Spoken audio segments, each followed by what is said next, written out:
Lucia, commander of the Black Knights, formally announces her presence and greets the son of the Empire. The Emperor compliments her maturation, but Lucia sharply retorts that he seems to have aged quite a bit himself. The Emperor laughs, suggesting such an honor calls for a celebration. She tests her strength, effortlessly stopping the flat of the blade with her bare hand. The glorious Black Knights of the Eldarian Empire announce their arrival in a booming, unified cry. Yet, waking to the morning light, she grabs a sword from a nearby rack, confused to be alive.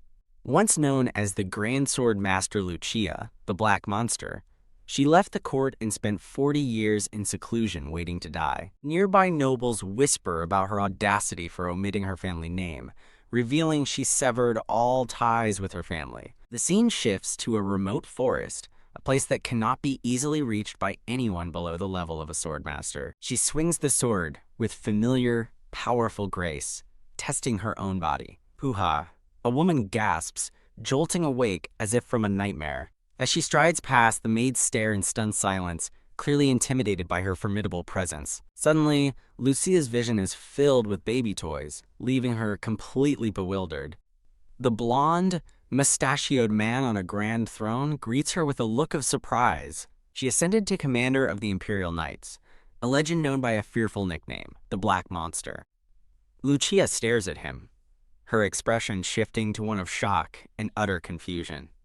Her arrival is announced to His Majesty as the commander of the Black Knights enters, her expression severe.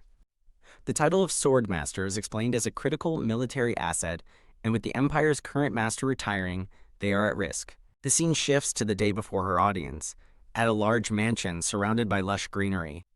Facing the window, she stands poised with her sword, contemplating her impossible situation. She puzzles over whether she used too much force, having meant to simply toss the sword onto its rack.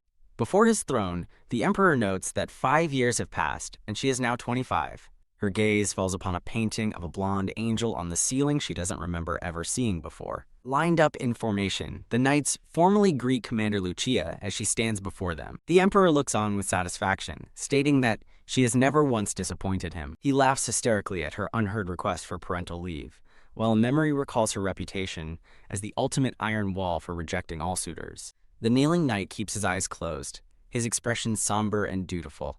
A young, brown-haired knight steps forward from the group and kneels before her. The Emperor muses that something is possible after 5 years, while Lucia internally thinks, 5 years old, a thought he echoes in confusion. Tossing her sword, she looks up, bewildered, as it gets stuck firmly in the ceiling. With tears in her eyes, she whispers the name Beryl, recognizing the face as her former vice-commander of the Black Knights. She wonders how she is still alive, believing she had just taken her last breath. Sitting up in bed, she appears wide-eyed and utterly disoriented. She recalls the feeling of death consuming her the night before, and how she had peacefully accepted it. The Emperor excitedly demands to see her training results, proclaiming the continent's 3 swordmasters will now become 4.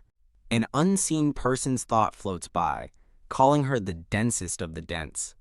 To prevent this, the Emperor ordered the unmatched Lucia to train for 5 years to become the youngest swordmaster in history. She looks down in shock, finding herself holding a bouquet of radiant blue flowers. Staring at her reflection, she's horrified to realize she has the face she had in her 20s.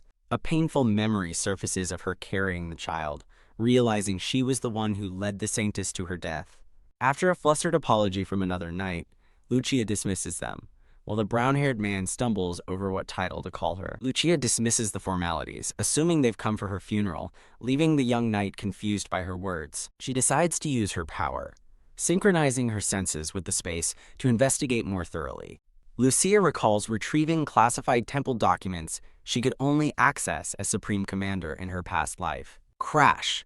The young brown-haired knight bursts in, calling out for the commander in shock. She contemplates how, before her regression, the royal decree she received never mentioned the saintess. Touching her cheek, she finds tear marks and wonders if they are from the flood of memories she experienced. A memory reveals the decree was actually about providing protection for the saintess. She thinks to herself that he looks just like a young Beryl and wonders if he could be his son. She stands before the fire, her resolve hardening as she accepts her new path. A powerful blue aura emanates from her, spreading throughout the room to scan for life. The stench of rot hangs in the air, and she doubts anyone could be living in this forsaken area. The door splinters, revealing a room filled with caged birds. The saintess appeared alongside a sacred tree, which restored nature and brought prosperity to the empire. Her eyes widen in disbelief as she processes the impossible familiarity of the man. Startled, she stares in disbelief as white feathers begin to drift down around her. Her purpose is now clear. She will seize this opportunity to save the child and atone for her sins.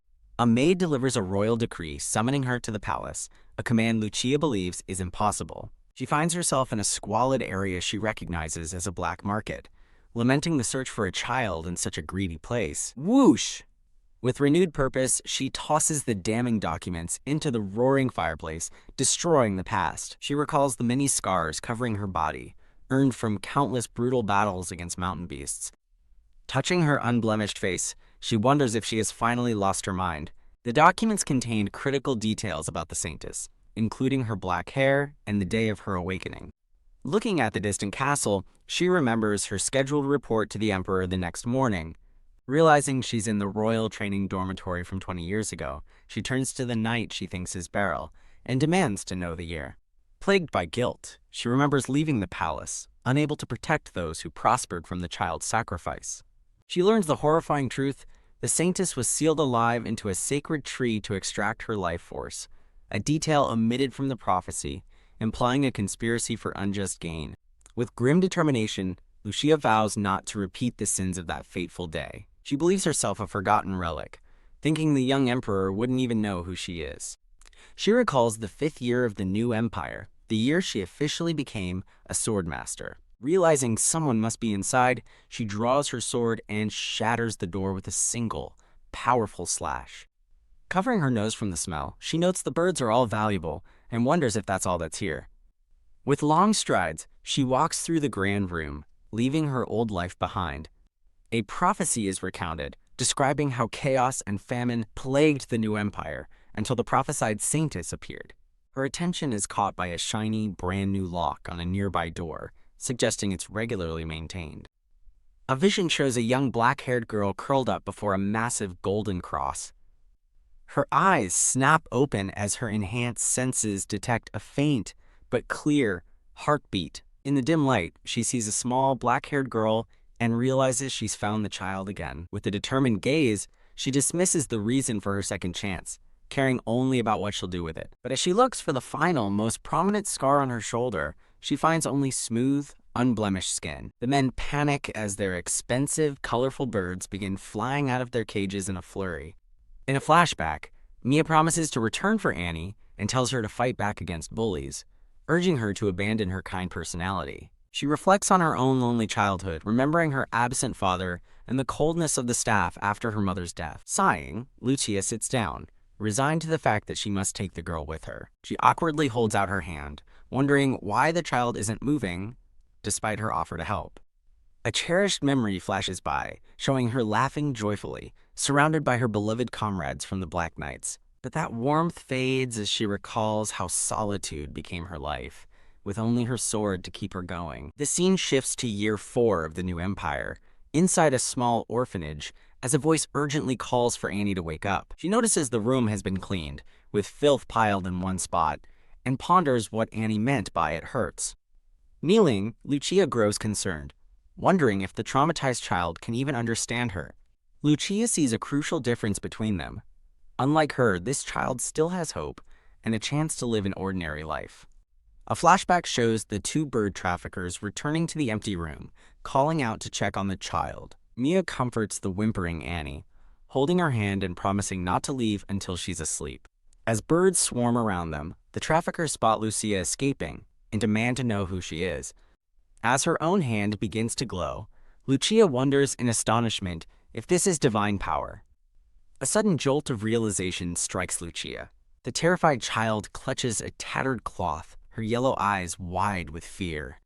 Lucia recoils in shock, realizing with horror that a child with divine strength could still be in such pain.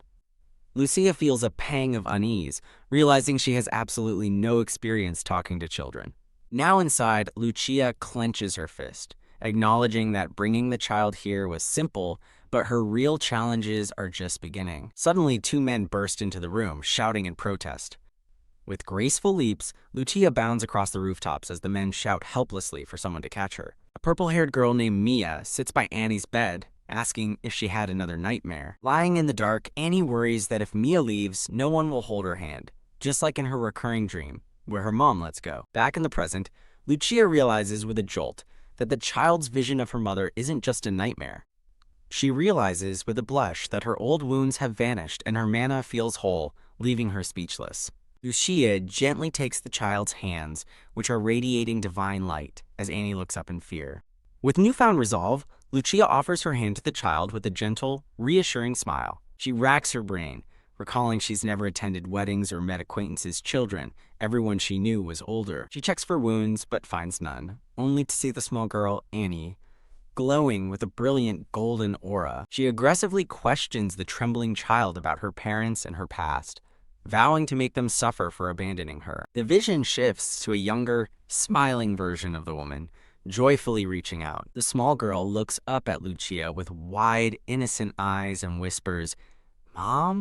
Lucia internally questions if Annie mistook her for her mother due to their shared, rare black hair. Seeing the child's fear, Lucia immediately regrets her outburst and apologizes softly. Clenching her fist, Mia fumes internally about the vile director who forced Annie to take her place after she was adopted. Her expression hardens with grim certainty as she understands the saintess lived her entire life in pain, long before her sealing. She reasons that even as a child, a saintess possesses divine strength, which is how she survived being sealed in the Tree of Life. She grapples with the harsh reality that as the saintess, the trembling girl may never know a normal life with loving parents. Cradling the child safely in her arms amidst a shower of feathers, Lucia makes a silent, heartfelt promise to protect her. Her eyes gleam with understanding as she connects the rare black-haired child's age to her own 5 years of grueling training.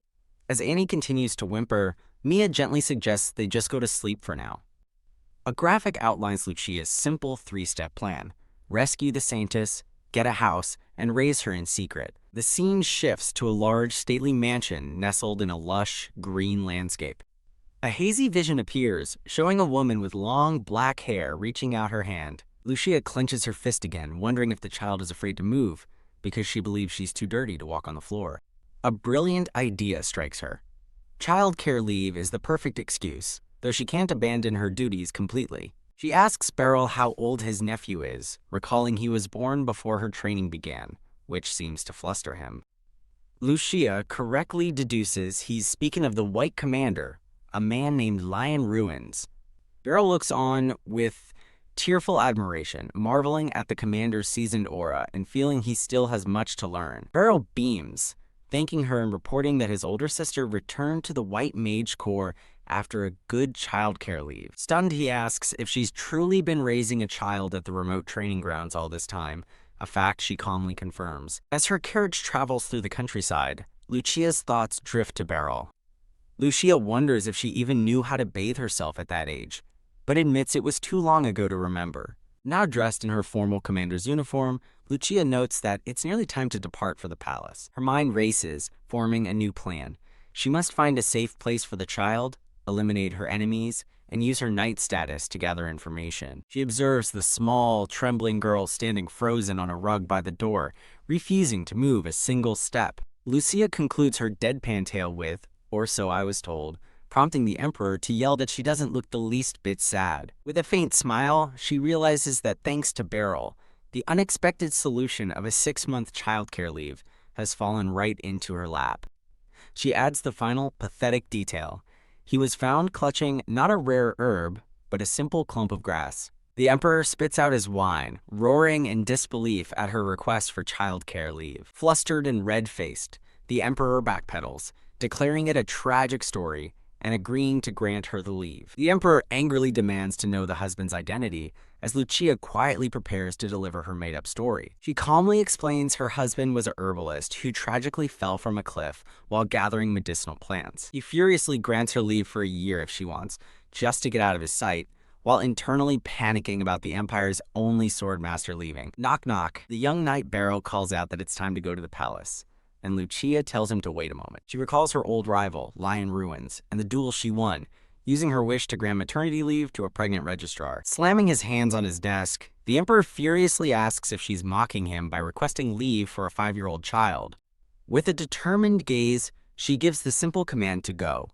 The emperor leans forward aggressively, doubting her story and reasoning that a mother could never have become a swordmaster. He angrily accuses her of neglecting her duties and using an imperial facility for personal gain, calling it a grave offense. Lucia scoffs internally at the emperor's misplaced pride, recalling the many times his soft heart required her to save his life.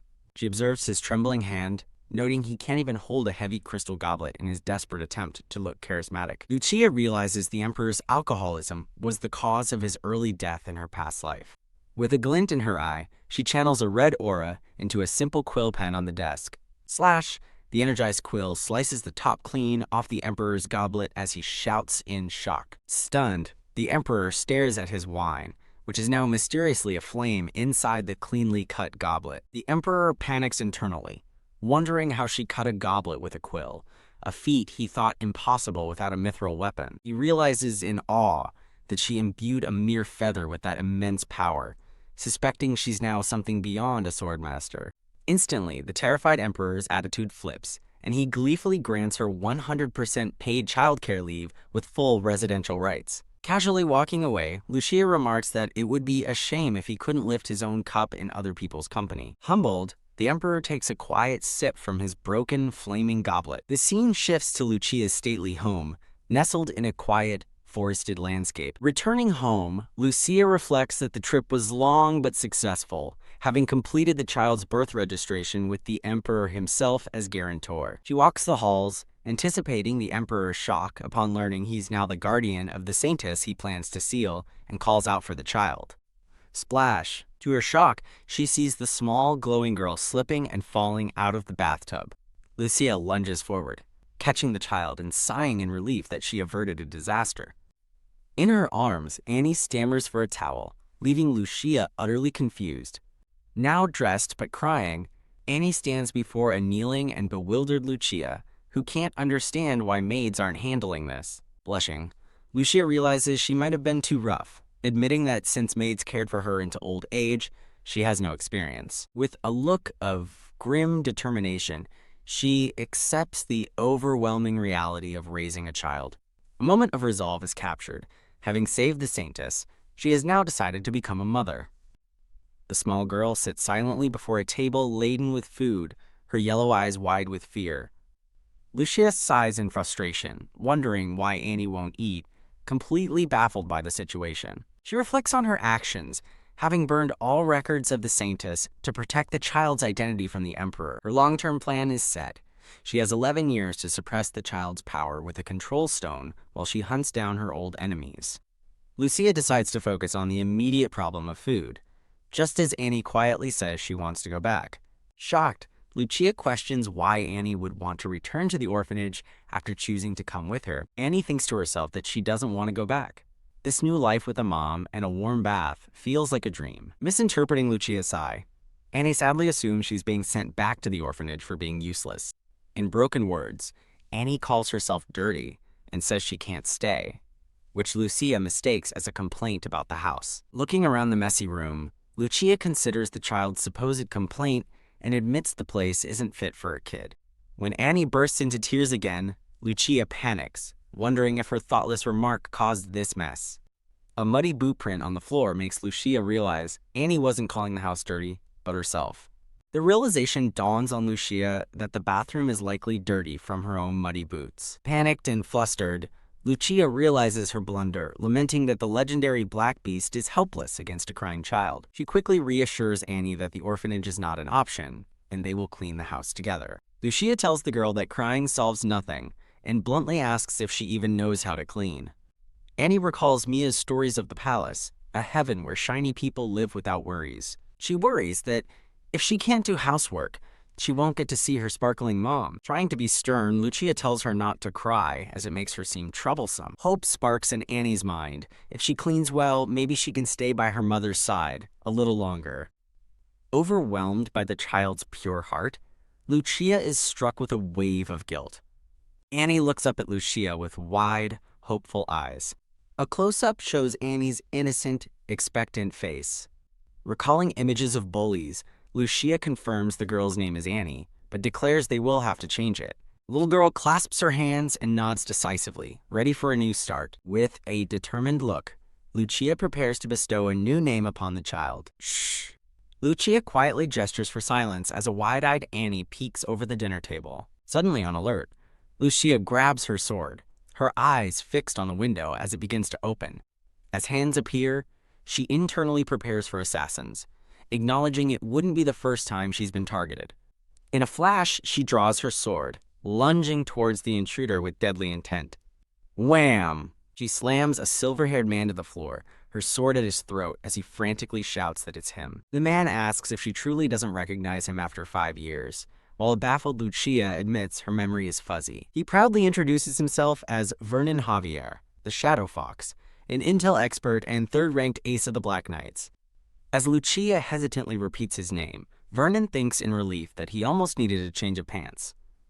Another night, a red-haired woman named Jillian Olivia bursts in, shocked to see a child who looks exactly like the commander. A third night, the top ace Heath follows, quietly observing that the child is tiny. Gillian and Heath marvel at the striking resemblance between Lucia and the trembling little girl. Arms crossed, Lucia scolds her knights for entering through the window like a damn sausage chain instead of the door. Gillian retorts that Lucia now sounds like she's 90, prompting Lucia to internally call her an old geezer. Lucia concedes internally that her archaic way of speaking is noticeable and something she should probably work on. Gillian playfully lifts the terrified Annie, teasing her for being too scared to make a sound. Lucia swiftly takes the child back, sternly asking what Gillian is doing, as Gillian protests that her own niece loves it. Tusking, Vernon criticizes Gillian for angering the child and declares he'll show her how it's done. Lucia says wait as she holds the child, who has suddenly gone limp and silent in her arms. Realizing the child has passed out, Lucia wonders if this is normal, admitting her total ignorance about parenting. The three knights worry as the commander looks pissed. Heath tells Gillian and Vernon to rest in peace, much to Vernon's dismay. Exhausted, Lucia collapses onto the bed, while a now-awake Annie stands over her. Lucia checks Annie's temperature, relieved there's no fever, and reasoning that as a saintess, she's naturally sturdy. As she sleeps, the child murmurs Lucia, and a surprised Lucia realizes she heard her name. A gentle smile spreads across Lucia's face, touched by the small gesture. Now awake, the child confirms Lucia's name before starting to introduce her own. A memory reveals a woman in a white dress and hat, identified as Lavinia Kluwer. Lucia recalls the Emperor's angry outburst, reminding herself to stick to her fabricated story about the damn herbs. Flinch, Vernon yanks Gillian back in a moment of sudden panic. The three knights now kneel on the floor, begging their commander for forgiveness as punishment for using the window. Now on the couch, Vernon and Gillian complain about Heath getting special treatment, but Lucia defends him as being young.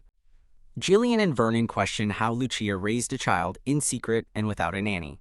Vernon cheerfully suggests hiring a nanny, stating that the commander isn't exactly the child-rearing type. Facing Lucia's glare, Vernon and Gillian nervously backpedal with an awkward dance, insisting they only meant it would be hard to do alone. Lucia states firmly that she does not need a nanny or a maid. The knights are stunned by her confidence, with Vernon thinking, how hard could it be to raise a small child? Gillian explodes in disbelief, accusing Lucia of planning to kill the kid before she even reaches kindergarten. The scene lingers on a messy table, highlighting the reality of their unkempt living situation. Vernon holds up a handwritten decree sealed with the imperial crest. He reads the letter, realizing it's a direct order from the Emperor for them to report to the training barracks. Lucia smirks, privately amused at the Emperor's forced cooperation and her knight's predicament. Vernon and Gillian erupt in protest, lamenting they've waited 5 years and are tired of being bullied by other knight orders. They continue their tirade, recalling how other knights laughed at them during the commander's 5-year absence. Crying, Vernon explains their support was cut, they have no noble allies, and they've been struggling immensely. Lucia reflects on her loyal comrades, Vernon, Gillian, and Heath, and realizes they are the key to making childcare easier. Decided, she orders them to help with everything but cleaning until she returns to duty, much to their delight and Nia's confusion. Waving goodbye, Gillian and Heath cheerfully exit through the window, leaving food behind as they go. Lucia is left standing alone, a bit dumbfounded by their abrupt departure. With a sigh, she decides she really needs to get rid of that window. Blushing and breathless, the young knight Beryl bursts in, demanding to know why the commander took parental leave without telling him. Following the young knight's outburst, Lucia stands in quiet contemplation, her expression unreadable. Suddenly, a silver-haired knight in a white uniform walks toward her, his presence commanding as she inwardly identifies him. He is revealed to be Lion Ruins, the formidable commander of the White Knights.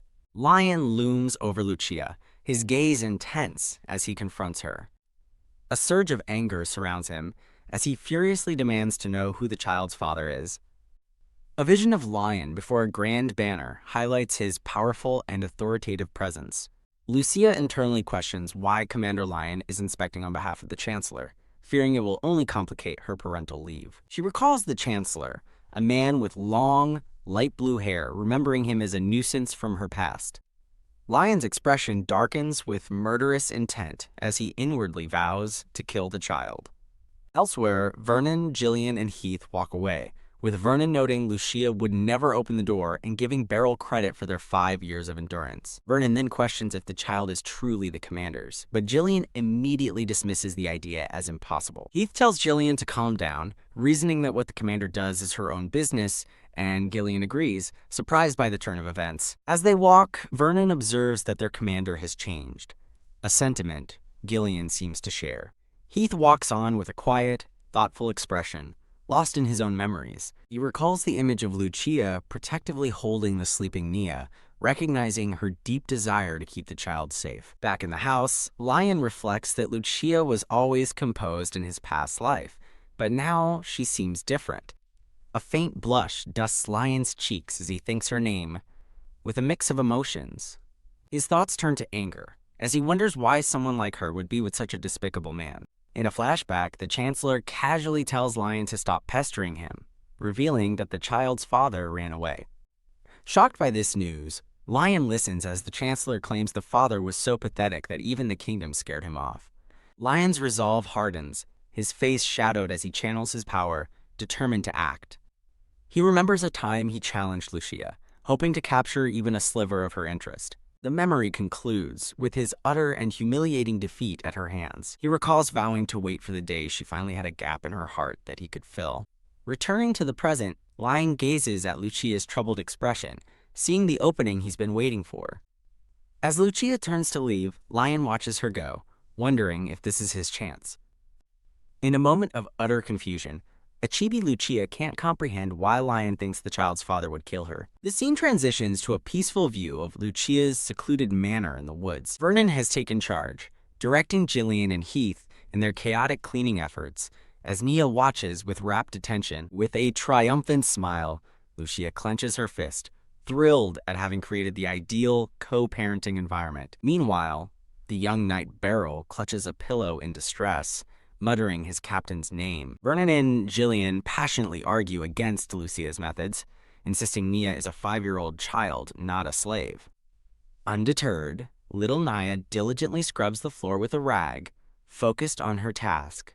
With sparkling eyes, Nia declares she can do it herself, while an emotional Vernon sniffs, moved by the tiny child's determination. Gillian worries the stain won't come off, while Lucia secretly hopes it doesn't, thinking of a 5 billion debt. The 3 knights sit defeated on the couch, under Lucia's stern, unimpressed glare. Lucia smirks, finding the situation dull and musing that she doesn't do anything special for her own hair anyway. She reflects on first meeting Heath during a monster subjugation mission, and how he has visited her every May since. Realizing she's never given him a birthday gift, Lucia considers doing so this year, though a note predicts she'll forget again. Her thoughts are interrupted by Vernon and Gillian peering into the room, wondering who the new visitors are. A man in a suit announces that Lord Leon Ruins sent a delivery for her. Lucia, Heath, and Gillian are all confused by the name, wondering about the captain of the White Order. As Vernon and Gillian question what the White Order's captain could have sent, a gasp of shock is heard. Annoyed by the fuss, Lucia strides forward to see for herself what is causing the commotion. She stops in her tracks, stunned to find her entryway overflowing with an extravagant amount of gifts and flowers. While Lucia asks what this is, Vernon and Gillian clasp their hands with sparkling eyes, declaring it must be love. A man hands Lucia a card, which she takes with a confused expression. She reads the card's simple, bold message, I won't hide it any longer, and can only think, what the hell? Lucia worries that Lion, the conservative chancellor's son, will judge her actions as immoral. She grows suspicious, noting the gender-neutral clothes seem like a test. Good intentions would have meant only dresses. Paranoia sets in as Lucia wonders if this is all a plot to drive her and Naya out. Her knights, however, are overjoyed, with Heath gushing over a tiny dress and Vernon marveling at an expensive rocking horse. Thrilled, Vernon holds up a dress, declaring they finally have clothes that fit Nia, and there are 30 outfits in total. Lucia silently admits the new clothes will suit Naya far better than her own makeshift outfits. Her thoughts are cut short by a sudden panic as she realizes Nia, who was just cleaning, has disappeared. A small grunt reveals Naya, who is struggling to carry a teetering stack of heavy gift boxes. As a box topples, Lucia lunges forward and catches it just in time, Nia looking up in surprise. Tears welling in her eyes, Nia tearfully explains she only wanted to help, thinking she messed up. Lucia worries, realizing Nia's constant fussing over her dirty hands stems from her traumatic time in the storage room. A concerned Lucia watches Naya, thinking she'd been adjusting well until now, just as Heath cheerfully calls out to his little captain. Oblivious to the mood, Heath eagerly holds up a frilly dress, asking Nia if it isn't pretty. As Heath eagerly approaches with the dress, Nia begins to back away, shaking her head in refusal. Terrified, Nia trembles and refuses to take the dress, while Heath innocently insists she just wear it. With tears in her eyes, Naya stands her ground, firmly repeating that she won't wear the dress. Exhausted, Lucia dismisses her knights, telling them the child is tired. She firmly insists they leave despite their protests about the gifts. The little girl trembles, fearfully explaining she can't touch the gifts because it will make them unusable. Lucia internally reassures her that's not true, musing that the only thing she could make unusable is something she brings back to life as a saint. Naya's terror becomes clear as she obsessively mutters about her dirty gloves, believing they make things unusable. A haunting vision of a bloodied Nia reveals the depth of her trauma as Lucia wonders what other scars she carries. With newfound resolve, Lucia calls Nia's name and firmly instructs her to bring the gloves. The scene shifts to a quiet washroom, where 2 wooden tubs have been prepared. Feigning helplessness, Lucia tells Naya she can't make any bubbles and asks for her help stirring the water. Naya splashes in the tub, delighted by the bubbles, as Lucia smiles and confirms their joint success. Lucia then gently suggests they try washing the gloves together in the bubbly water. Nia focuses intently, carefully washing the very gloves that caused her so much fear. Lucia feels a surprising sense of reward from washing the gloves, while Naya eagerly points out a clean one. As Nia proudly displays the sparkling clean gloves, a smiling Lucia comically admits she has been defeated by the child's cuteness. Beaming with pure joy, Nia proudly exclaims she's happy because she got to wash something today. Watching the child's happiness, a soft, loving smile graces Lucia's face. Seen from the window, Lucia and Nia are sleeping soundly together in bed. A vision of a beautiful winged angel appears, symbolizing purity and grace. Waking beside the sleeping child, Lucia confirms to herself that her new life is wonderfully real. She reflects on how she can no longer swing her sword in the room and must now use the training grounds. A painful memory surfaces of a man, likely her father, sneeringly calling her a monster. Lucia finds it ironic that she, once called a monster, is now embracing such an ordinary life. Noticing Nia's hair is getting long, she makes a mental note to trim it for her later. Gazing at the sleeping child, Lucia thinks she looks just like a peaceful angel. She then reasons that since Nia is the saintess, she truly is the closest thing to an angel, unknowingly becoming a doting guardian. Vernon interrupts the quiet moment with an urgent dispatch, apologizing for waking her but insisting it's important. Vernon explains it's an invitation to the Knights General Assembly, a hassle Lucia suspects is meant to pester her for taking leave. She realizes that unlike previous years, she can't skip the assembly this time and curses her predicament. The scene shifts to the bustling Imperial Knights Administration office. Vice Commander Brel Alterroot reflects on his identity and his diligent rise through the ranks of the Black Knights. When his subordinate cautiously asks about his lateness, Beryl angrily snaps, asking if he must report his every move. He dares the knight to report him as irresponsible, leaving his subordinate confused by his strange behavior. Beryl's inner monologue reveals his hurt at being left out of the loop and his misguided plan to rebel so the commander will finally appreciate him. In the administration office, Beryl questions a subordinate with greenish hair about the number of dispatches, learning the Supreme Commander's aide arrived with one at the start of work hours. In a chibi flashback, the mustachioed aide urgently hands over the dispatch, stressing it requires an immediate reply. Beryl sighs, noting how difficult it is to get a reply from the commander, as his subordinate reads the General Assembly invitation aloud. A wave of fury washes over Beryl as he realizes that while he was deliberately late, a critical situation was unfolding without him. The scene transitions to a grand, empty hallway with two guards standing watch outside an arched doorway. The doors open to reveal Lucia, who has arrived for the assembly in her formal commander's uniform. A red-haired commander with a beard sarcastically welcomes Commander Lucia, while a dark-skinned commander in a yellow uniform sits beside him.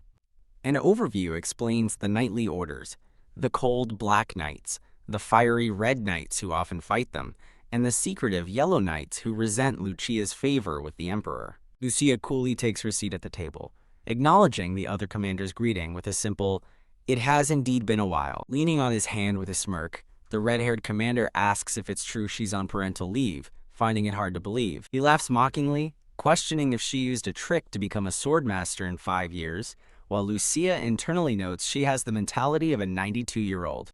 The red-haired commander explodes in anger, asking if she's mocking him, but the dark-skinned commander calmly tells him to stop, calling his behavior disgraceful. The commander in yellow then turns to Lucia, warning her that a military disciplinary committee might be convened regarding her leave. Lucia internally notes his hostile shift in topic, reasoning he's always been bothered by her because of the emperor's favor. The red-haired commander sneers that even the famously rational black commander is playing with fire, causing Lucia to flinch. Just then, Lion arrives, his voice cutting through the tension as he declares the previous comment cannot even be called speech. With a soft thud, Lion pulls out the chair right next to Lucia's. Lion calmly sits beside a speechless Lucia, prompting the red-haired commander to erupt, asking why he's sitting there and if he's lecturing him. With a gentle smile, Lion confirms he is, stating he's teaching something the other man missed, which only enrages the red-haired commander more. In a chibi-style depiction of the tense table, Lucia internally wonders if Lion is sitting next to her just to monitor her. Lion asks for the other commander's thoughts, but his sparkling eyes remain fixed on Lucia, who notes with annoyance that he's only been staring at her. The commander in yellow redirects the meeting to the military budget, stating they've begun preparations to secure the necessary funds and supplies for their allies. Narration explains the empire's history with the nation of Hasnas, which was liberated from the Tirshan kingdom but locked into a semi-colonial magic stone treaty. Lucia internally questions the wisdom of providing everyday goods to Hasnas, considering their own resource shortages due to black contamination. Haha, the red-haired commander laughs, mocking the idea and claiming they'll die of thirst before profiting from the magic stones. A flashback shows nobles from small nations, the upstarts, integrated into the empire, offering up their fortunes. The commander in yellow suggests the temple's prophecy influenced their decision, which startles Lucia. Lucia internally dismisses the temple's claims about the saintess and restoring the dead as lies, knowing stolen documents proved it was a falsehood. She concludes it was a baseless rumor, as not even the high priest's divine power could revive the contaminated land. She recalls that before her regression, the upstart nobles who trusted the temple succeeded, their territories recovering first through magic stone investments. A bloody sword signifies a past purge. As narration explains, these nobles benefited most from the saintess's sacrifice, their new prosperity going unquestioned. With their newfound wealth and influence, they became the true ruling force after the throne changed hands, making Lucia question if it was all a coincidence. Deep in thought, Lucia confirms to herself that she remembers the names of those noble families. The red-haired commander taunts the newly arrived Beryl, mocking his tardiness and questioning if he was searching for his mother. As Beryl apologizes, the commander turns his scorn on Lucia, belittling the Black Knights for serving under someone who just came from calming a child. He continues his tirade with a cruel smirk, calling the Black Knights nothing but a cowardly group of criminals. Lucia's eyes flash with fury at the insult to her knights. She reflects that while many of her knights were from the Dark Guild, they are now working to redeem their reputation in this era of peace. The red-haired commander scoffs that they are just dolls off the battlefield, before pausing as he senses something amiss. A trembling Beryl passionately defends his knight's pride, demanding Commander Bengart take back his words. Suddenly, Commander Bengart is crushed by an immense, unseen pressure, crying out in shock and pain. Beryl trembles, feeling a terrifying bloodlust so powerful it feels like his guts are being torn apart. Standing with a furious glare, Lucia unleashes her power, prompting a stunned Beryl to wonder if this is the true power of a swordmaster. An unseen, authoritative voice declares it looks forward to what Bengart will accomplish after a half year of parental leave, turning his insult back on him. Lucia looks up in shock as the voice decrees that her deputy commander will take her place until then. As Bengart remains crushed under the immense pressure, the voice declares, "I'm counting on you." In a different scene, Heath and Lion stand by a carriage as Heath tells Lucia he will be back in an hour, affectionately calling her Little Captain. As Heath calls out that he's just getting groceries, little Naya peeks out from behind the window to watch him go. Naya stands proudly in the middle of the room, wearing one of the beautiful new dresses Lion sent. She happily toddles over to the large pile of gift boxes. Naya proudly holds up a toothbrush, declaring that this one belongs to her.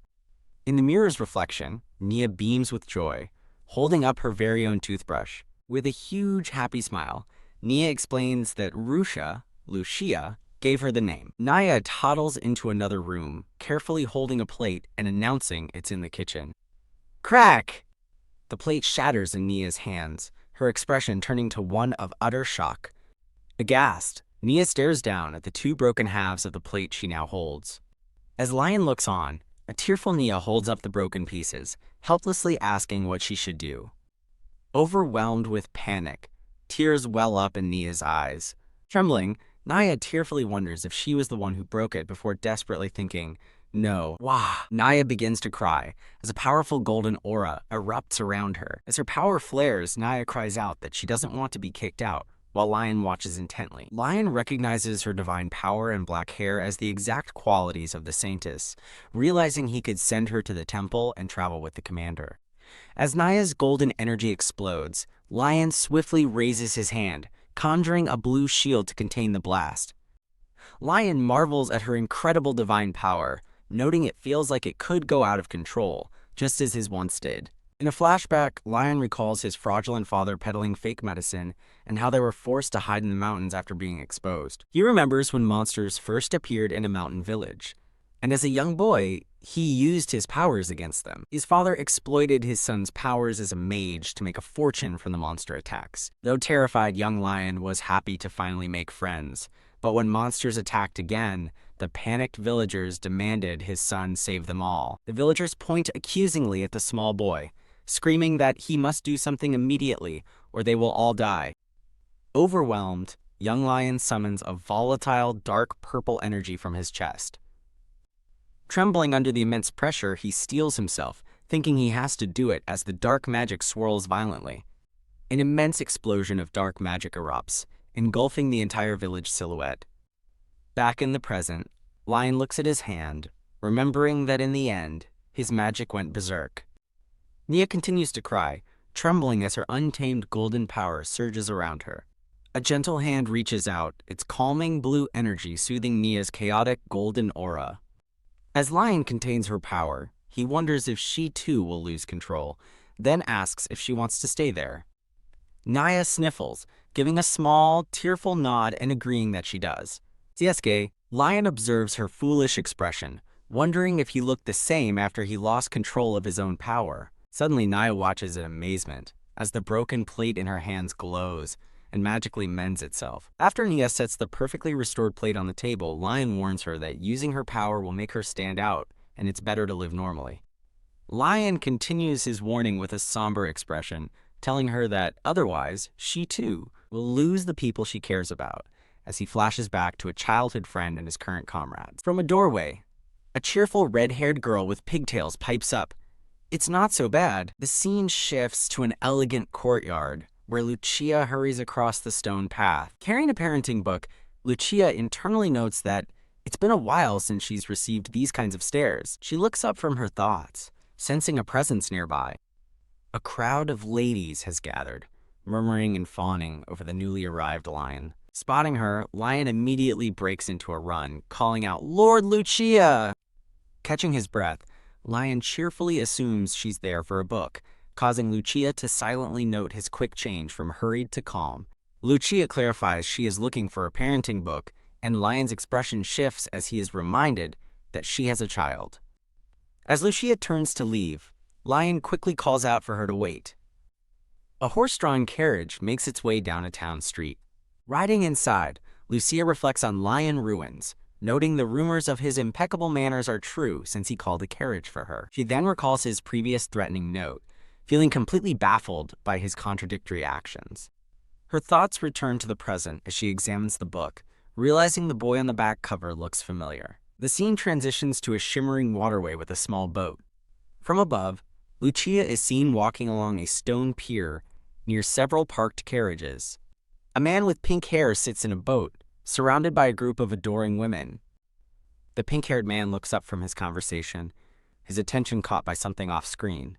With a charming smile, the pink-haired man waves, calling out that it's been a while. The narration notes the unwavering popularity of the pink-haired man, introduced as Aaron Asir Eldarion, Crown Prince of the Eldarion Empire. Lucia formally greets Crown Prince Aaron, as an off-screen voice calls their meeting destiny, while Lucia contrasts his popularity with young ladies to Lion's broader appeal. In a chibi-style exchange, Lucia attempts to leave, but the Crown Prince asks her to wait. He presents her with a baby rattle as a congratulatory gift for achieving the rank of Swordmaster, leaving her utterly confused. Crown Prince Aaron holds the rattle with a confident, knowing smirk. Lucia internally bristles, wondering if he's mocking her, as nearby ladies whisper about the commander who is supposedly on childcare leave. Aaron feigns surprise, remarking that he didn't know the commander had a child. Annoyed, Lucia dismisses him and turns to leave, but he quickly calls out for her to wait. Looking suddenly flustered, Aaron insists there's something more he needs to say. Lucia determinedly walks away, ignoring the prince and his fawning entourage. The ladies in his company gasp, whispering in shock at Lucia's blatant disregard for the prince. An onlooker's gossip about the child's unrevealed father catches Lucia's attention, causing her to glance back. Lucia internally reflects on her past, recalling she first met the Crown Prince as his assigned escort when she was just 16. She observes that even after 5 years, his aloof and indifferent expression remains completely unchanged. As Lucia admits, her heart still flutters. The surrounding ladies gossip about the prince's intentions and her formidable reputation as a female knight. The ladies speculate about a past romance 5 years ago, but Lucia internally dismisses them as too young to get angry with. Deciding she can't let it slide, Lucia approaches the group, prompting one of the ladies to threaten to tell her father. As the prince and his companions react with shock, Lucia adds that on the battlefield, she never differentiated between men and women. Aaron turns away, blushing furiously as he begins to sweat. With a flick of her finger, Lucia sends a drop of blood splattering onto the prince's cheek, causing someone to cry out his title in alarm. As his attendants rush to his side, Lucia coolly apologizes for the blood on his collar, noting he should be more concerned with his own nosebleed. Leaning in, Lucia offers to wipe the blood from his collar herself as a token of apology. Aaron leans close and quietly asks if she knows what is located nearest to her training grounds. He reveals that it is none other than his own residence, the Crown Prince's palace. In a flashback, Aaron confesses that watching her train from his window is part of his daily routine. He explains he knew she wasn't pregnant because he watched her constantly and never saw a swollen belly, while a memory shows her training fiercely. Hiya, the flashback continues, showing Aaron's intent gaze as he watches her through the window. Back in the present, Aaron smiles warmly and extends his hand toward her. He calls her a magnificent person as his nosebleed drips and an attendant shouts his title in concern. The scene transitions to the exterior of a stately home. Walking away, Lucia internally struggles to comprehend the prince's desire for closeness, remembering they barely spoke before her regression. She recalls he died young in her past life, making his current claims of watching her daily and questioning her child all the more confusing. Nay, a horse's cry snaps Lucia from her thoughts as she resolves to trust the prince's promise to keep her secret for now. A commotion erupts inside as a voice begs for help. A red-haired girl, Ivonne, is riding a weary barrel and scolding him for talking like an animal. A red-haired knight yanks Ivonne's pigtail, admonishing her for her behavior towards the commander. Ouch. The knight, Jilliana, introduces the troublemaker as her niece, Ivonne, whom she is babysitting during a family event. Lucia recalls Jilliana's family is in catering and accepts the explanation before asking for Naya. A flicker of concern crosses Lucia's face as she looks for her daughter. Ivonne cheerfully declares that Nia isn't there, just as a pair of small, trembling legs are visible beneath a nearby table. A frightened, teary-eyed Naya peeks out from her hiding spot under the table. Naya rushes out, crying as she desperately hugs Lucia's leg. As Naya pleads not to be left, Ivonne gleefully tackles her in a hug, shouting that she found her. Lucia calmly places a hand on Nia's head, stating that she is the child's mother. An awkward silence falls over the room as the knights and Ivonne stare. Ivonne breaks the silence, calling Lucia a liar, but Juliana quickly whispers a threat to her niece to silence her. Instantly composed, Ivonne politely curtsies and introduces herself as the second daughter of the Berna barony. Ivonne asks if Nia only has eyes for her mom, but Nia quietly responds that she likes Lucia. Shocked, Ivonne leans in and questions why Nia calls her Lucia instead of mom. A dark, heavy atmosphere descends as a disembodied voice asks Nia why she only uses her mother's name, terrifying the little girl.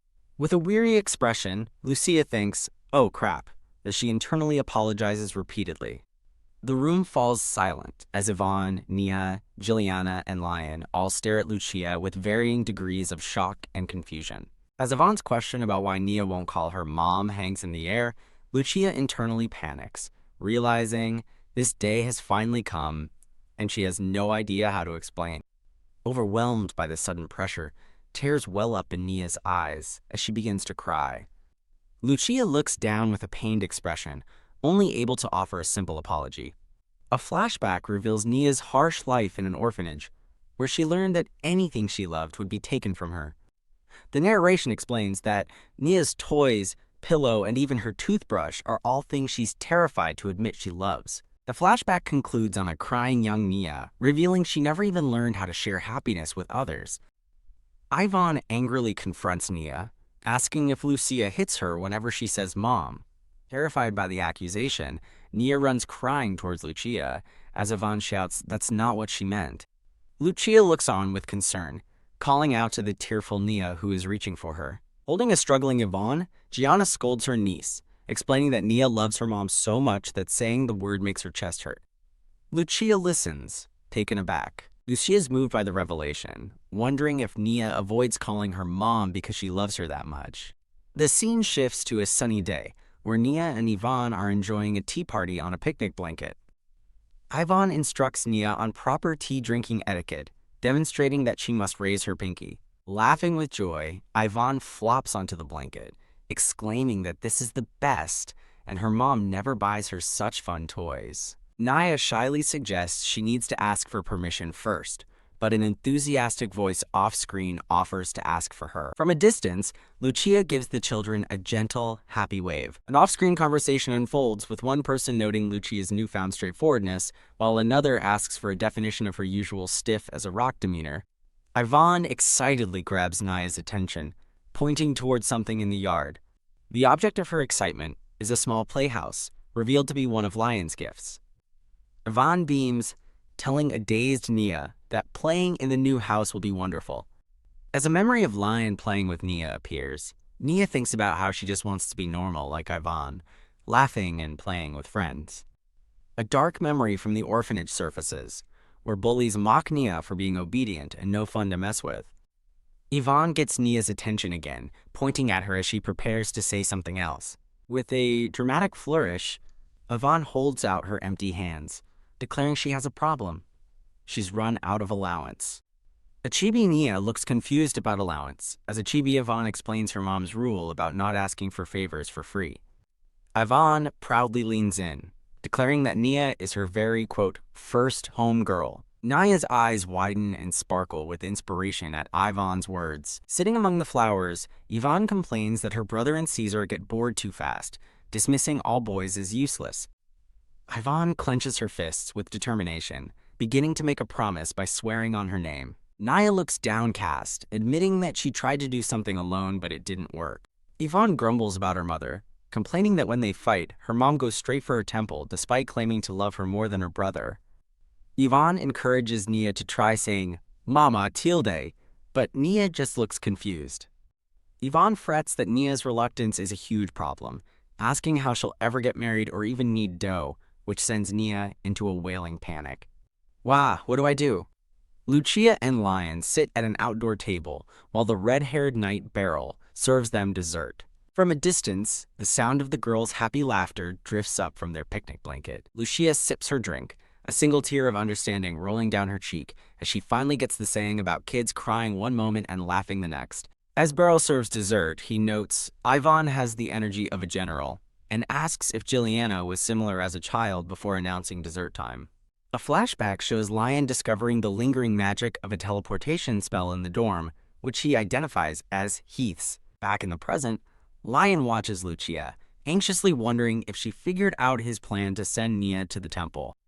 Confused by Lucia's calm demeanor, Lion wonders why she isn't angry or disappointed, admitting he was always jealous of the affection she showed Nia. Lion's thoughts drift as he sits with Lucia, pondering what would happen if he were to disappear. In the tranquil garden, Lion continues to contemplate the idea of disappearing. Lion asks Lucia if there is somewhere she'd like to go, then quietly muses on the idea of completely disappearing himself. Lucia smiles knowingly and gently says, "I told you."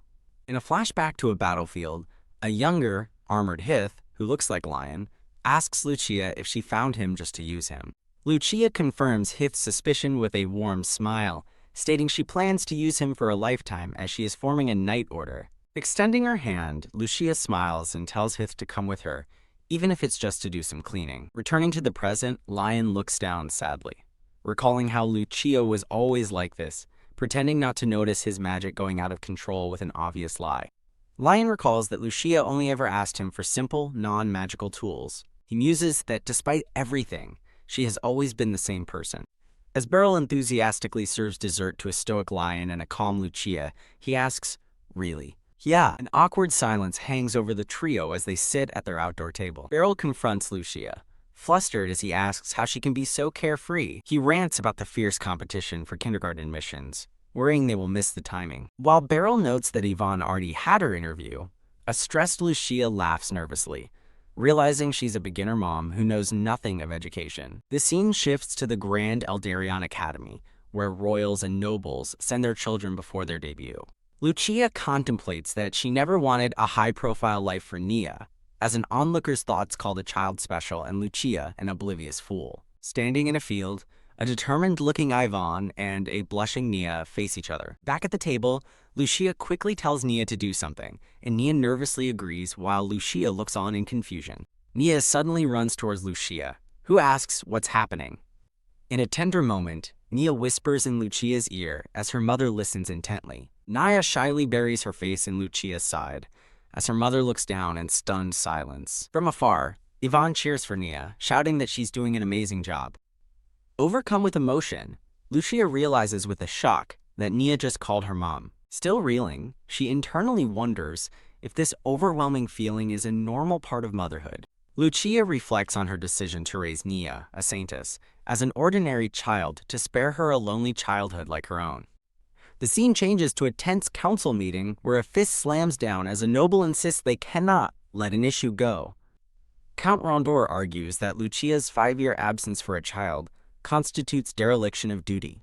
Other officials loudly agree, questioning her parental leave and appealing to their majesty. The blonde-haired emperor wearily asks if Captain Lucia's situation is comparable to the other officials' case. Dismissing the law of neglect, the emperor reminds them of the immense benefit a swordmaster like Lucia brings to the country. The emperor pivots, questioning why the same old faces attend every meeting, and an official explains the new nobility is unprepared.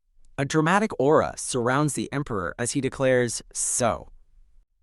Two nobles whisper, questioning if the emperor will continue to protect Lucia and let her go undisciplined. A thought bubble addresses Count Rondor as a white-haired man with a monocle looks on.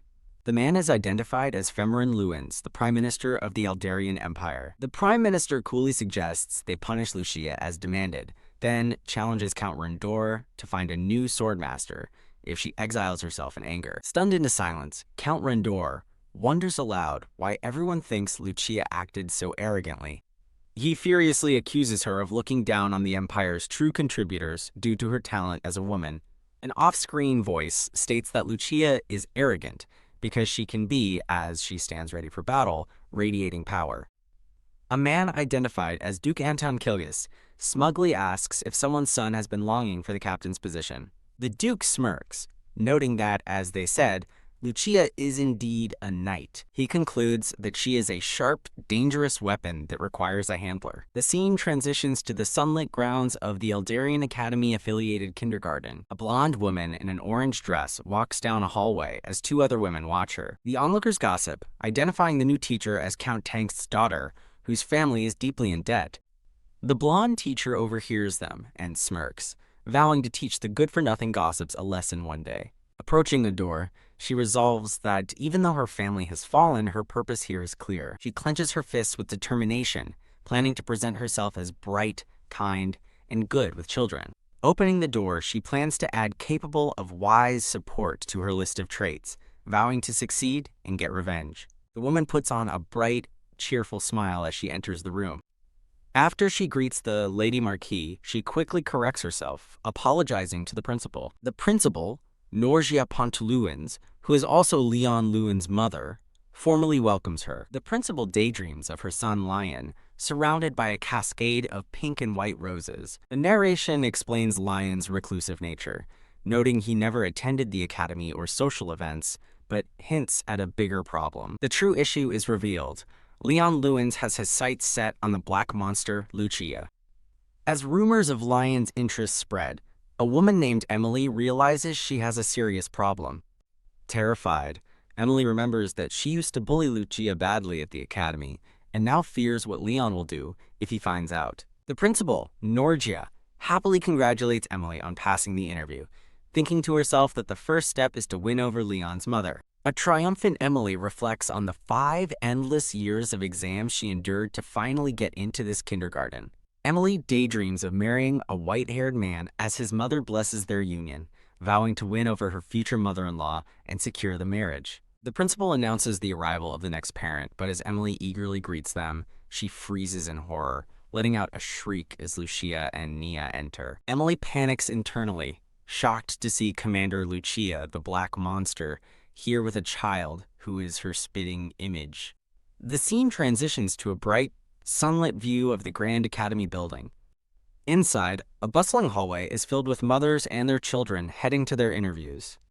A close-up shows Lucia's elegant but uncomfortable heels clicking on the polished floor. Lucia flushes with embarrassment, her foot trembling slightly in the unfamiliar shoes. Lucia internally complains that she only wore these clothes because her squad begged her to dress like a lovely mother-daughter pair and forbade her uniform. An onlooker thinks that Nia looks rather scared as the little girl nervously scans her new surroundings.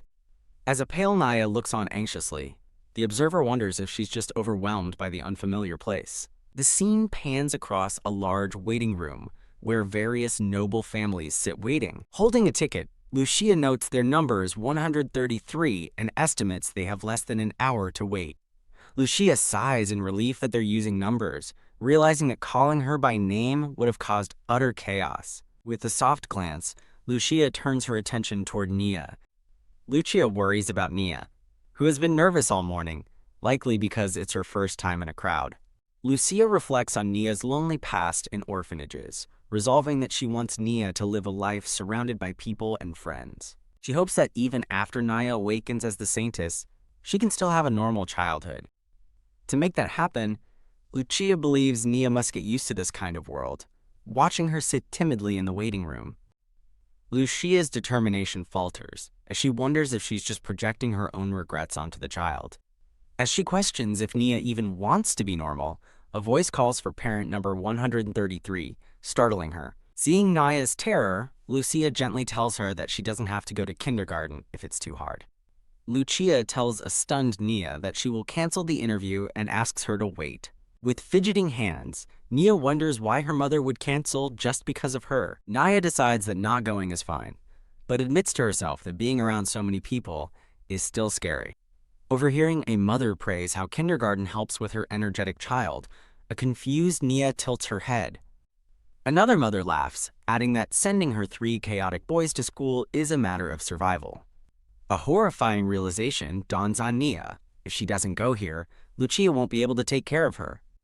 Lucia returns from her attempt to cancel, asking if she kept Nia waiting.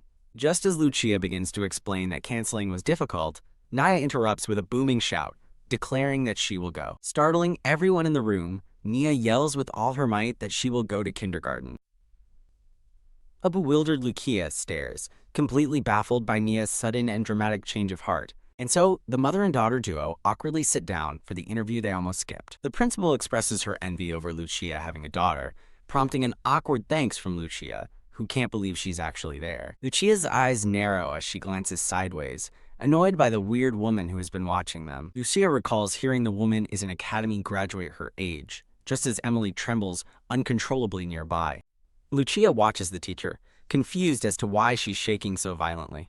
The principal addresses the trembling Miss Emily, politely suggesting she step outside, and Emily hastily excuses herself. As Emily flees, Lucia admits she doesn't recognize her, dismissing her own time at the academy as a distant, unforgettable memory. Finding the teacher's sudden exit suspicious, Lucia decides to keep an eye on the situation. While the principal smiles knowingly, the principal turns her gentle attention to Nia, kindly asking if she has a reason for wanting to attend the kindergarten. A nervous Nia stays silent, trembling in her seat. Lucia steps in, stating that she doesn't yet know how the kindergarten operates.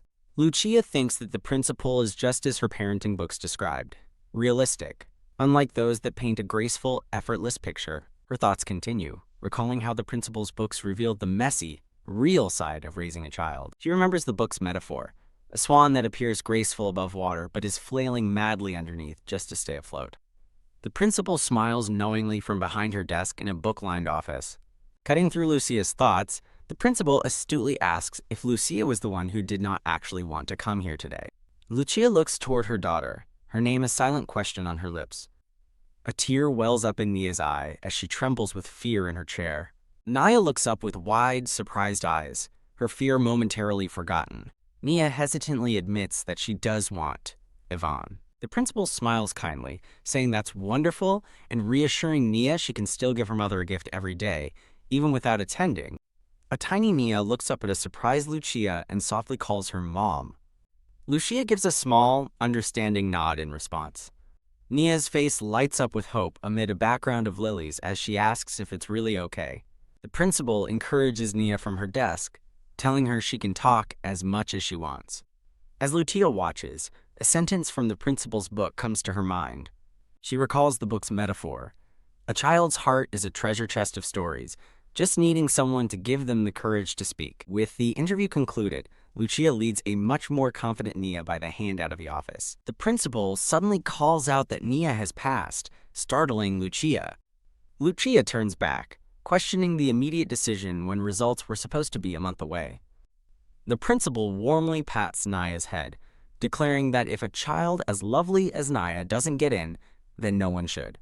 The principal's expression turns sly as she admits to having her own reasons, piquing Lucia's curiosity. Leaning in, the principal conspiratorially whispers that her foolish son seems to be causing Lucia trouble. Lucia connects the dots, realizing the principal knows about Leon's gifts, but respects his choices, even if she thinks they are foolish. The principal cheerfully bids them farewell, leaving Lucia looking completely bewildered by the cryptic conversation. The scene shifts to a bright, bustling street in the city. Inside a clothing boutique, a cheerful woman in a pink dress welcomes them to Goosebon Closet. The shopkeeper enthusiastically leads Lucia and Nia, now in a yellow dress, further into the store. The shopkeeper asks if they're there for uniform fitting, while Lucia reflects on how quickly the entrance ceremony is approaching. A narration explains the Eldarion Academy and its kindergarten were established as a front to ease political tensions after the Empire's expansion. The shopkeeper compliments Nia's sparkling, beautifully braided hair. Nia proudly announces that Vernon the butler did it, while a small chibi of a white-haired boy wonders if someone is talking about him. Lucia notes how much more talkative Nia has become since the interview and asks the shopkeeper about the wait time. The shopkeeper informs her there's one customer ahead, and Lucia agrees to wait. Lucia and Nia take a seat on a large sofa in the waiting area. A plate of assorted cookies is presented to them, grabbing their attention. Nia stares in awe at the adorable animal-shaped cookies on the plate. Lucia sighs, internally noting that Nia has recently developed two bad habits. She laments that Nia's help with chores is peeling the wooden floors, but she lets it slide, fearing Nia will threaten to return to the orphanage. Nia continues to gaze intently at the cookies, oblivious to her mother's concerns. Lucia worries about Nia's other habit, being too timid, fearing other children will take everything from her at kindergarten. Exasperated, Lucia slumps over, wondering if losing everything is a saint's fate, completely unaware she's being a doting parent. Trying a new approach, Lucia comments on how delicious the cookies look, describing their crispy outside and soft inside. As Lucia asks, "Right?" Nia's excitement manifests as an adorable, wagging puppy tail. The animal cookies are imagined glistening with honey and surrounded by fresh fruit. Lucia smiles with satisfaction, watching Nia's adorable reaction. Nia shyly admits she likes the cookies, while Lucia internally prods her to be more assertive and say she wants to eat them. A surprised voice suddenly calls out, "Captain Lucia," startling Lucia from her thoughts. A woman in a green dress, accompanied by a small brown-haired boy, waves at them from across the room. Lucia recognizes the woman as Marianne, the older sister of one of her subordinates, Burl. The boy politely introduces himself as Caesar Chapley and thanks Lucia for allowing him to stay with his sibling during his childhood. Marianne gratefully explains that after Lucia spoke to Lord Leon, a parental leave policy was introduced, and both she and Caesar thank Lucia again. Moved by the boy's eloquence, Lucia smiles warmly and greets Caesar. Realizing she's neglected her daughter's etiquette lessons, Lucia introduces a shy Nia, who hides behind her skirt. Marianne gasps, and Lucia internally panics, remembering it's rude to use only first names among nobles. Marianne reflects that while Caesar is calm, she hoped for a lively child, remembering a particularly extraordinary girl from his past who wielded a wooden sword. Marianne's thoughts drift, suddenly suspecting the name of that sword-wielding girl was Ivonne. Marianne kindly offers a basket of candy, telling them to take 2 pieces. Marianne recalls a young, stoic girl named Ivonne, wondering why the once snack-loving child suddenly seemed so mature. The memory continues, with Ivonne resolving to give her candy to her younger sister, reflecting that little Lucia had never had one before. As Marianne finishes her story, Nia tugs on her dress, prompting a memory of the past. Nia's eyes sparkle with wonder as she listens intently. Lucia connects the dots, wondering if Nia, like Ivonne in the story, was only interested in the cookies to give them to her. Panicking, Lucia imagines onlookers misinterpreting the situation, praising Nia's sacrifice while judging her as a cruel mother. As Nia toddles over, Lucia sighs in regret, understanding she must be more careful with her words around the child. Beaming with pride, Nia happily presents the plate of animal cookies. Nia offers a cookie to Lucia, delighting Marianne and the other onlookers. Deeply touched by Nia's simple, selfless gesture, Lucia can't help but smile. With their fitting complete, Lucia and Nia leave the boutique hand in hand. While walking, Lucia mentally runs through her checklist of school supplies, hoping she hasn't forgotten anything. Suddenly, Lucia's instincts flare up as she gets the distinct feeling of being watched. Her mind races, assessing the threat of pickpockets and noting the crowded street puts her at a tactical disadvantage. She worries that Nia could get in the way during a confrontation, but knows she has no other choice. She decides their best course of action is to move to a less crowded area. Purposefully, Lucia leads Nia off the main street and into a narrow, empty alley. They stop deep in the alley, and Lucia turns, ready to face whoever is following them. With a grim expression, Lucia sternly calls for her pursuers to reveal themselves. As 2 hooded figures appear, Lucia notes their small stature, deducing they are children from one of the capital's notorious slum gangs. When one of the children demands her belongings, Lucia's first thought is pity for their situation, before she refocuses on the immediate threat. Lucia calmly offers them 5 gold, thinking a month's worth of food should be enough to make them leave peacefully. The children mock her offer as insufficient and charge forward, startling Lucia with their lack of fear. Her patience gone, Lucia's hand crackles with a vortex of dark, powerful energy. With her eyes glowing ominously, Lucia decides a little magical intimidation is in order. The children recoil in absolute terror, screaming for help as they realize she's a mage. As the children flee in terror, Lucia reflects sympathetically on the desperation that must have driven them to a life of crime. The alley is quiet again, but Lucia is left with a bitter aftertaste from the whole ordeal.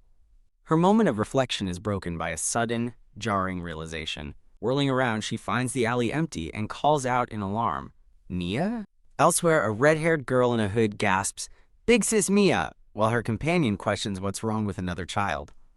A terrified Mia stands before them, as one of the thieves recognizes her as the child who is with the mage. When a gang member eyes Nia's expensive clothes, the red-haired Mia quickly intervenes, warning them not to touch the girl she claims to know.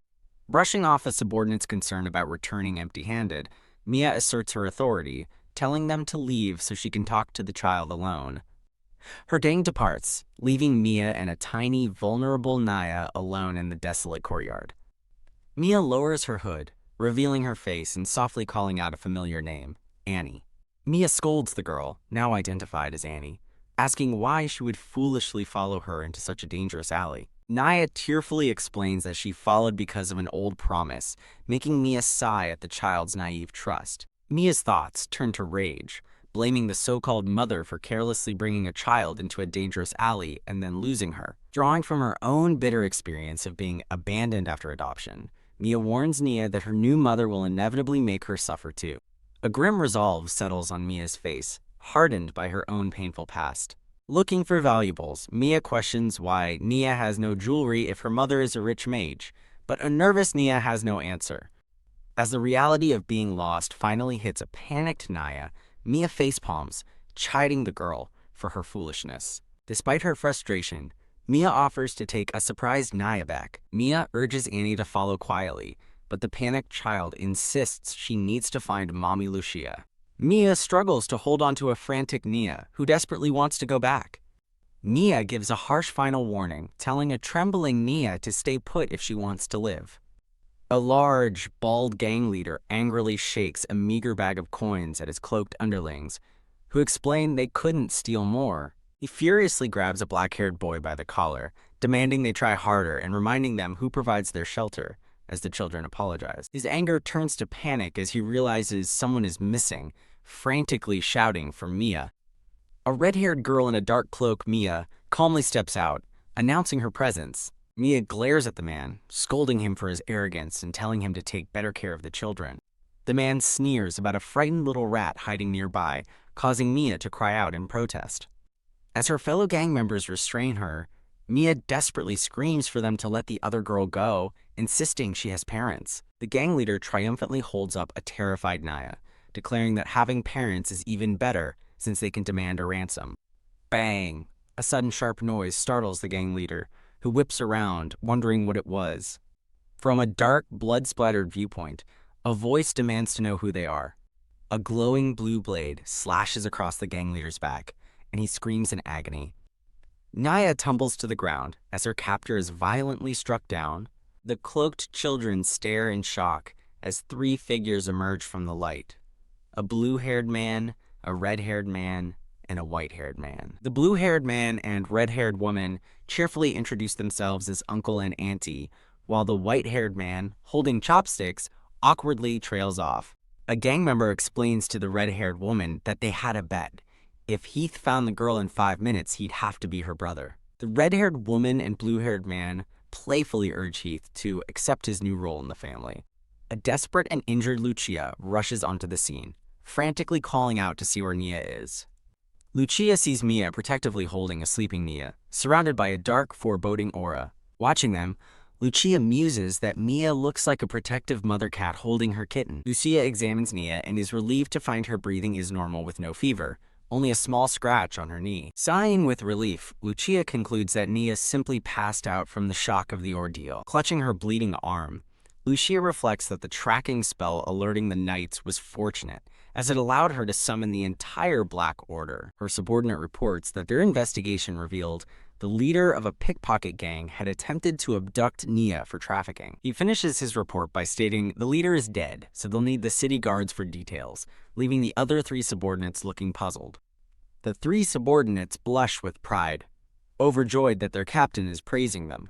Standing over the slain gang leader, Lucia holds Nia and thinks she'll have to file a report for the first time in a while. Lucia grimly thinks it's for the best she wasn't present for the kill, as her rage would have been too brutal for any report to justify. The scene transitions to a peaceful view of a sunlit window. Back in a cozy room, Lucia watches over Nia and Mia as they sleep soundly on a sofa. Lucia tries to gently reposition Nia on the couch, but the girl begins to stir. Nia wakes up rubbing her eyes, tearfully calling out for her mom. As Nia begins to cry, a concerned Lucia leans in and asks if she's all right. Sobbing, Nia hugs Lucia tightly, blaming herself for what happened. Nia explains she ran after seeing her sister, only to realize her mommy was gone. Lucia comforts her, acknowledging how scared she must have been. Cradling the crying child, Lucia thinks that all that matters is that Nia is safe. Lucia holds Nia close, promising that from now on, they will go everywhere together. Nia looks up at her mother, her eyes filled with tears but listening intently. Nia notices Lucia's wounded arm and tearfully asks her not to do it again, but Lucia explains it was her own doing. A chibi Nia looks confused as Lucia reassures her. Lucia tries to reassure a worried Nia that the wound doesn't hurt at all. Lucia gently explains that she did it to protect her, leaving Nia to absorb the profound statement. The scene shifts to sunlight streaming through the window, signaling a change in atmosphere. Lucia is stunned to see her wound healing, realizing Nia is unconsciously using divine power. A close-up shows Nia's small hand glowing with golden light as it hovers over Lucia's healing arm. Lucia marvels that Nia can use advanced healing magic without training, while Nia says it just feels warm. Nia looks up at her mother with glowing, innocent eyes, unaware of her own power. Nia falls back asleep, and Lucia realizes the child must have exhausted herself using her power. Holding the sleeping child, Lucia thinks she knew it all along, while Nia murmurs in her sleep. As Lucia holds Nia, she is startled by a voice from below. Mia is awake and asking, "Who are you?" Mia leaps to her feet, angrily accusing Lucia of adopting Annie just to exploit her divine power. She furiously grabs Lucia, demanding to know when Annie woke up and scolding her for letting the child exhaust her powers. As Mia calls her insane, declaring Annie has suffered enough, Lucia remains silent with a somber expression. Overcome with desperation, Mia falls to her knees and begs Lucia to send the child to the temple. Lucia calmly explains that Annie is now Nia, a saintess, and gravely warns that sending her to the temple will lead to her death. A stunned Mia protests that this is impossible, but Lucia reveals it's a closely guarded secret and asks why she's being trusted with it. Mia admits she doesn't know, and Lucia explains it's because Nia trusted her and Mia, in turn, knelt for Nia's safety. Lucia holds the sleeping Nia, her expression softening as she considers the bond between the two girls. A gentle, confident smile appears on Lucia's face as she realizes the depth of Mia's care for Nia. Shocked and flustered, Mia realizes with a blush that Lucia is putting her trust in her. A flashback reveals widespread gossip about Lucia, with people smugly claiming she doesn't even know who the child's father is. Two subordinates gossip that the Crown Prince's obsession with Lucia must be because he knows about the child.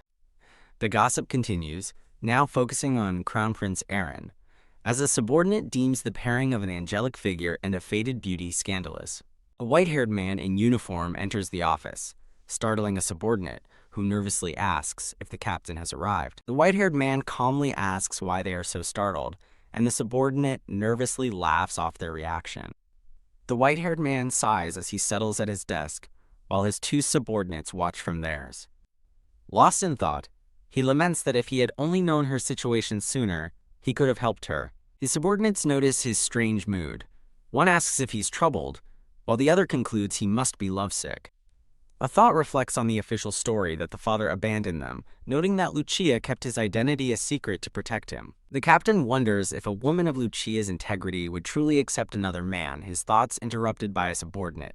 A subordinate excitedly reports seeing Captain Lucia and her child preparing for kindergarten, while her friend laments the missed opportunity to see the child's face. The scene shifts to a carriage traveling along a sun-dappled road.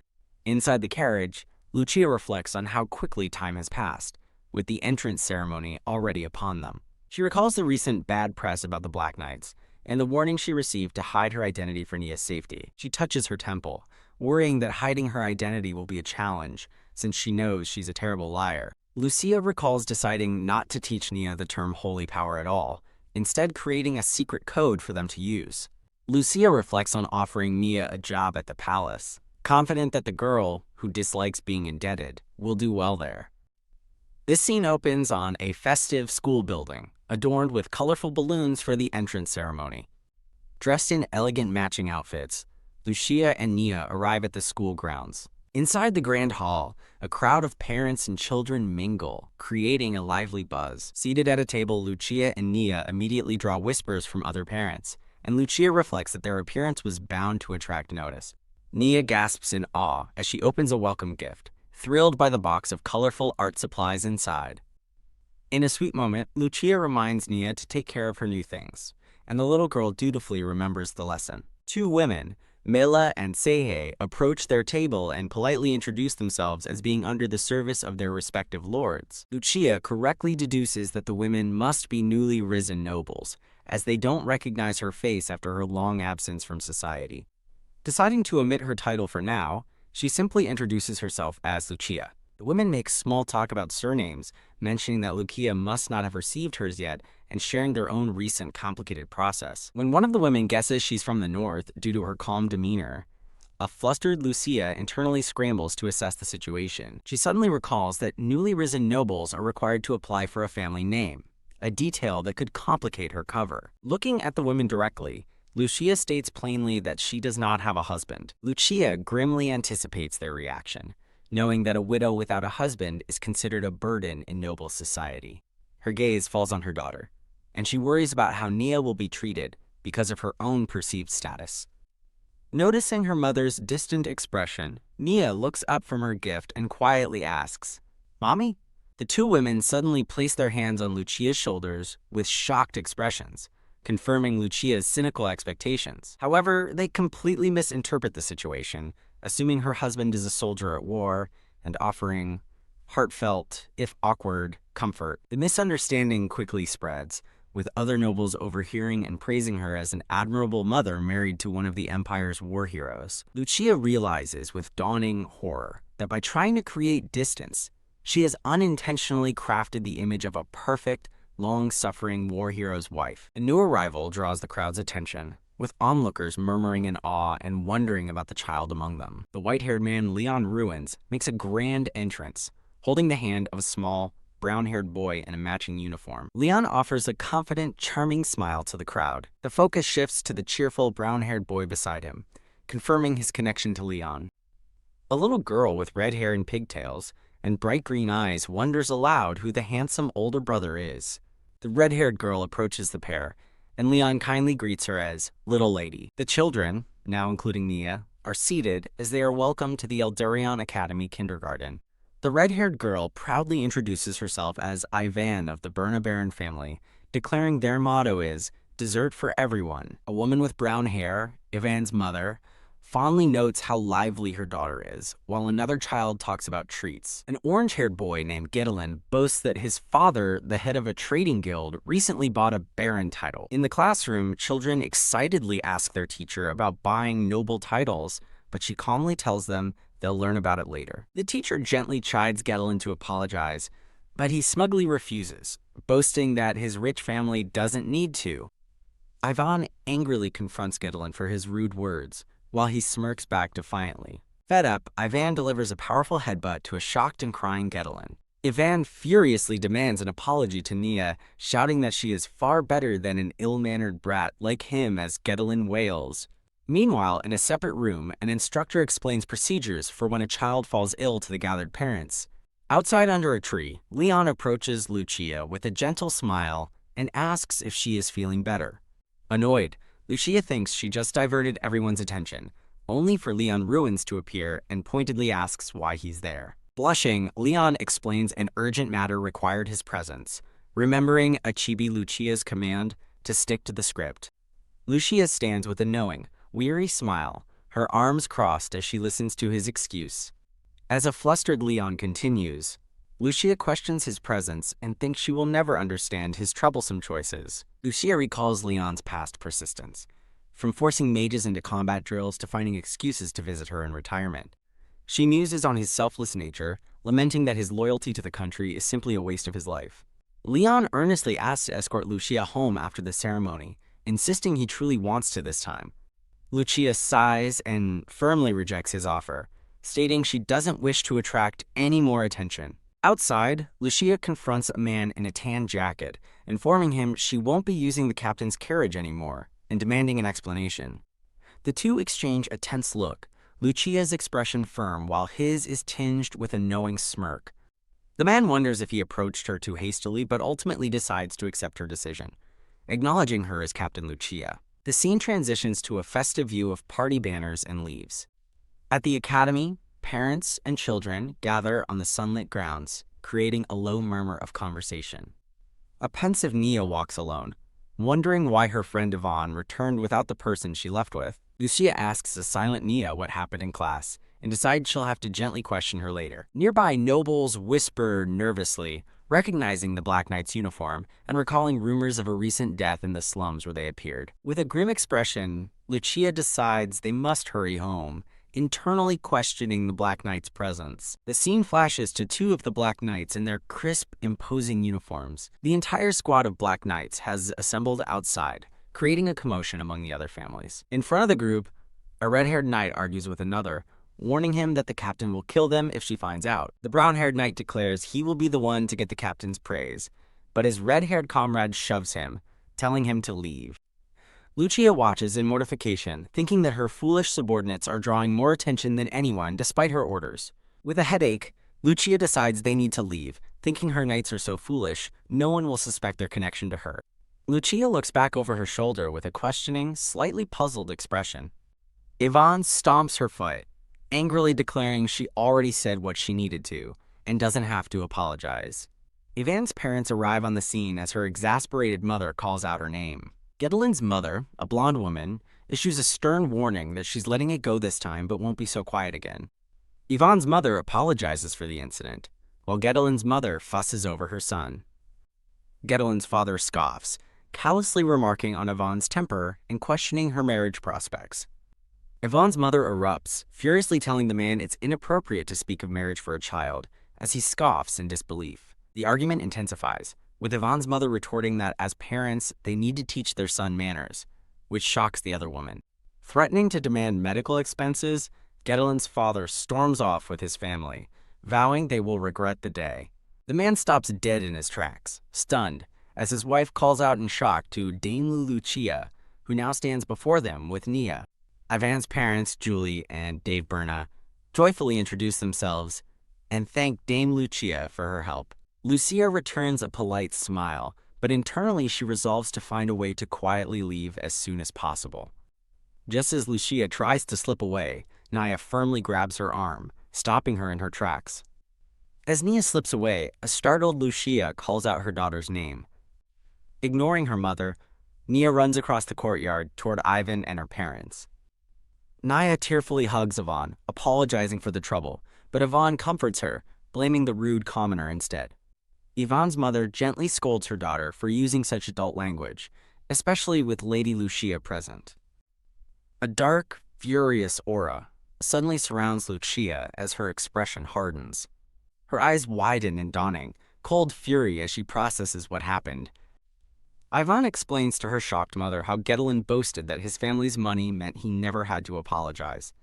Lucia reflects that while she can easily ignore mockery directed at her, she's realizing something different now. Seeing Nia endure the same treatment stirs a dark, unfamiliar rage within Lucia, and she feels a violent urge to punish those responsible. She thinks that during wartime, she'd have executed them, but as she clenches her fist, a voice calls out, "Captain!" The Black Knight's brawl escalates as one demands to know why he can't celebrate, while his comrade frantically reminds him the captain is hiding her identity. The brown-haired knight loudly questions why the captain needs to hide, shocking the nearby nobles, as his red-haired comrade asks if he knows her infamous title. The brown-haired knight proudly begins to announce that she is the famous Black Monst, before being cut off. The whispers spread like wildfire as onlookers connect Captain to Lucia, horrified by the realization that the Black Monster's child is at their school. A parent whispers their hope that Nia won't be in their child's class, and a worried Nia overhears the cruel comment. Hearing the murmurs of the child of a monster, Lucia looks down in pained resignation. Lucia is crushed by the thought that Nia must now endure the same ostracization because of her. A strange, unfamiliar feeling begins to churn within Lucia as she looks on with a pained expression. She closes her eyes, struggling to grasp the new, powerful emotion stirring inside her. Her attention suddenly shifts as she focuses with intensity on Leon Ruins. Leon's serious expression softens into a gentle, slightly bashful smile. Lucia approaches him, takes his arm, and addresses him as Captain Leon. A completely flustered Leon flinches in surprise as Lucia holds onto his arm. With a brilliant, confident smile, Lucia asks if his earlier offer is still valid,